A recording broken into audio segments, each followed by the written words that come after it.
गुरुजी। गुरुजी, आज जो सुबह मैं आपसे एक प्रश्न किए थे कि गुरु के सान्निध्य में अगर बैठ के गुरु की ऊर्जा अगर लेते हैं तो उससे समाधि जल्दी घटित होता है। इस पर आपने कहा था कि मैं एक वीडियो डाल दूंगा। मैं उसी के लिए हमेशा देखते रहते हैं कि गुरु जी का वीडियो आया कि नहीं। प्रणाम गुरु जी। प्रणाम आपको। पूछा है कि गुरु के साथ अगर बैठ के हम ध्यान साधना करें या गुरु के साथ हम बैठ के शांत हो जाएं तो क्या समाधि जल्दी घटित हो जाती है? हाँ, बिल्कुल जल्दी घटित हो जाती है। अगर हम गुरु के साथ बैठ जाते हैं और शांत बैठ जाते हैं तो समाधि घटित हो ही रही है। वहां पर समाधि ही घटित हो रही है, तो आप भी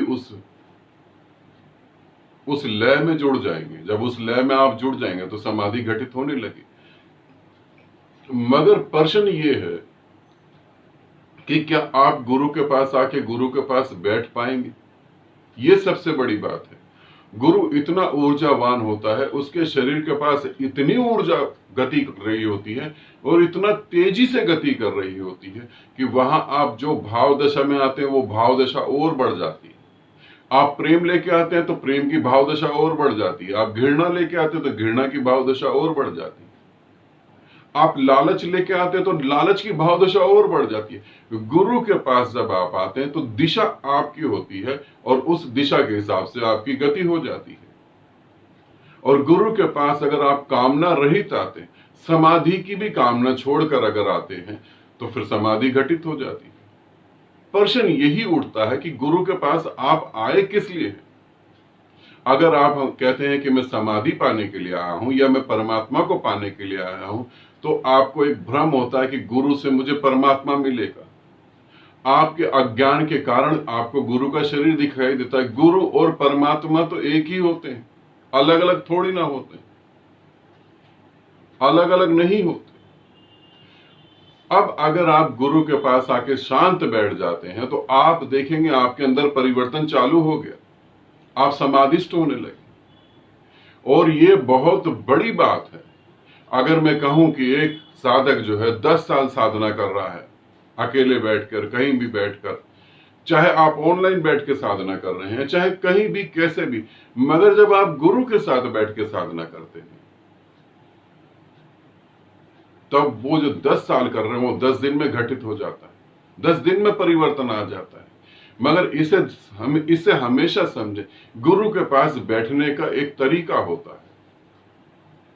गुरु के पास बैठने का एक तरीका होता है जहां कोई फॉर्मेलिटीज नहीं होती, जहां कोई फॉर्मेलिटीज नहीं। आपको चरण छूने हैं ऐसा कुछ भी नहीं होता। आपको गुरु से इतने फुट दूर बैठना है ऐसा नहीं होता। आप गुरु के शरीर के साथ अपना शरीर जोड़ के बैठ सकते हैं। गुरु के चरणों में बैठना है ऐसा नहीं होता। जहां गुरु बैठा वहां आप बैठ सकते हैं, मगर भाव दशा शांत होनी चाहिए। उस शांत भाव दशा में ही अमृत हो पाओगे। क्यों? इसे ऐसे समझने की कोशिश करो। अगर आप बहुत तेज बारिश पड़ रही है और आपने एक बारिश जहां बहुत तेज पड़ रही है वहां पर आपने एक उल्टा बर्तन रख दिया, बर्तन उल्टा रख दिया तो बारिश कितनी भी तेज पड़े बर्तन में पानी थोड़ी ना भर पाएगा। गुरु के पास अगर तुम आ गए तो जिस भाव दशा को लेकर आओगे उस भाव दशा से गति हो जाएगी। अगर तुम गुरु के पास मौन होने के लिए आए हो तो बिल्कुल गति होगी। और गुरु के पास एक चमत्कार घट रहा होता है। मेरे एक एक शब्द को समझना, गलतफहमी हो सकती है। गुरु चमत्कार करता है ऐसा नहीं कह रहा हूं। किसी भी गुरु ने, किसी भी संत ने कभी कोई चमत्कार नहीं करा। कल ही मुझसे कोई बात कर रहा था, वो बोल रहा था कि जीसस ने अपने जीवन में 3 चमत्कार करे। अंधे को आंख दे दी, मरे हुए इंसान को जीवन दे दिया। मगर क्या उस समय एक ही अंधा था, बाकी अंधे नहीं थे? उस समय क्या एक ही व्यक्ति मरा था, बाकी नहीं मर रहे? गुरु के पास चमत्कार घटित होता है, वो चमत्कार घटाता है ऐसा नहीं, घटित होता है। तो जब आप गुरु के पास बैठते हैं और अगर आप किसी भी भाव दशा के साथ बैठते हैं, हंसी मजाक के साथ, कोई और बातें लेकर, परिवर्तन तो फिर भी घटित होता है। बारिश पड़ रही है, पात्र उल्टा है, मगर पात्र के अंदर पानी नहीं आएगा, पात्र के ऊपर तो पानी आता है। पात्र ऊपर से तो भीग ही गया ना, परिवर्तन तो हुआ ही हुआ। पात्र चाहे उल्टा हो, बर्तन चाहे उल्टा हो, थोड़ा सा तो भीगा वो पानी में। उसी तरीके से थोड़ी सी ऊर्जा तो तुम पे बरसेगी बरसेगी। मगर समाधि चाहते हो तो मैं यही कहूंगा, बिल्कुल ठीक है, गुरु के पास होना चाहिए। जितना तुम गुरु के पास होगे उतना जल्दी समाधिस्थ हो जाओगे, ये बात सत्य है। मगर उसके साथ इस सत्य को भी समझना, गुरु के पास होना ही बड़ा मुश्किल है, क्योंकि तुम वहां शांत बैठ नहीं सकते। यदि तुम वहां शांत बैठ जाओ तो बहुत बड़ा चमत्कार घट जाएगा।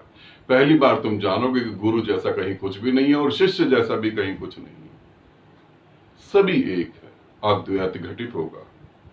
तो ये बात बिल्कुल ठीक है। जब भी मौका मिले गुरु के साथ बैठो, शांत बैठो और देखो, डूबो उसमें, गुरु को पी जाओ अमृत की तरह, क्योंकि वो अमृत है। मगर मुश्किल है शांत होना, उसे समझना। जब भी मौका लगे गुरु के पास जाना है तो पहले से ही, घर से ही शांत होने की तैयारी करना। जैसे किसी तीर्थ पे जाते हो तो टी शर्ट भी चाहिए, जीन्स भी चाहिए, साबुन भी चाहिए नहाने के लिए, ब्रश भी चाहिए, सब चीजें चाहिए। सारी तैयारी करते हो ना तीर्थ पे जाने के लिए। ऐसे ही जब गुरु के तीर्थ पे आओ, गुरु दर्शन को आओ, तो घर से ही मौन होना चालू कर दो, मौन की तैयारी करके आओ, ताकि मौका ना चूक पाओ। ठीक, आनंदित रहो, सदा खुश रहो। बहुत बहुत प्रेम आप सभी को।